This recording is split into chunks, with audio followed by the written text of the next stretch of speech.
Il fenomeno migratorio è qualcosa che cambia la nostra società e il nostro territorio.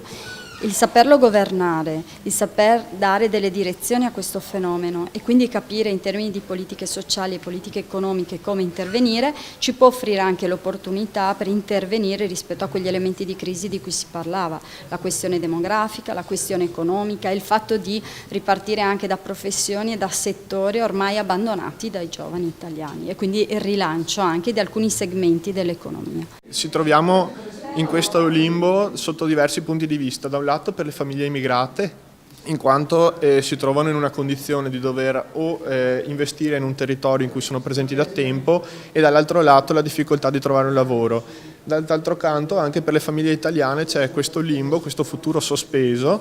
una crisi economico-occupazionale da un lato e dall'altro anche una difficoltà dal punto di vista demografico che viene da un degiovanimento, chiamiamolo così, della popolazione e da una bassa natalità. E qui ovviamente noi abbiamo fatto un appunto anche sul tema dei nuovi giovani che arrivano, anche attraverso i richiedenti asilo, che sono sicuramente una fonte importante di giovani e di forza lavoro che può entrare nel nostro territorio. Noi abbiamo tanti ragazzi che sono impiegati nel settore agricolo, alcuni anche nel settore industriale, fanno lavori diciamo di manovalanza perché i profili professionalizzanti loro non sono qualificati ma sono molto aperti diciamo, a imparare nuove professionalità e mestieri. I profughi che ora ospitiamo nelle nostre strutture sono 130, all'interno dell'accoglienza che offriamo l'accento è posto soprattutto sulla conoscenza della lingua italiana in primis, quindi questo è senza dubbio l'obiettivo primario e poi anche sulla frequentazione di corsi professionalizzanti insieme a realtà del territorio che operano su questo settore, quindi lo strumento che più utilizziamo è il tirocinio formativo, i ragazzi quindi entrano in azienda con una piccola borsa lavoro, imparano una professione e molti di loro dimostratisi volenterosi poi proseguono sul percorso lavorativo e quindi vengono di fatto assunti uscendo dall'accoglienza migranti e poi quindi promuovendo il loro percorso di autonomia. La conoscenza delle competenze residue che hanno queste persone, che ripeto in passato arrivavano persone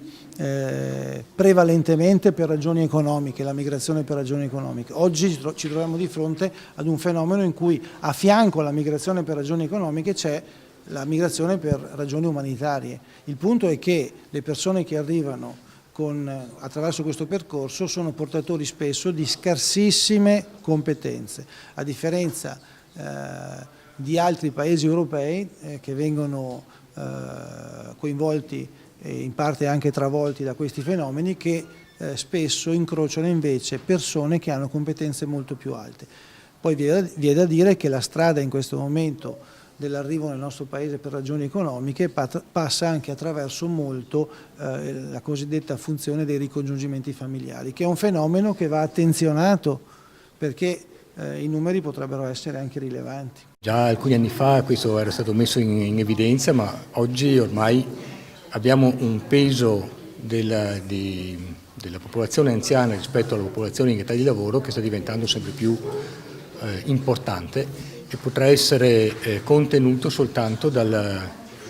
dall'inserimento positivo di generazioni giovani, sia le nuove generazioni italiane, che però non sono sufficienti a questo, sia le nuove generazioni che possono arrivare, che stanno arrivando di fatto da altre parti del mondo.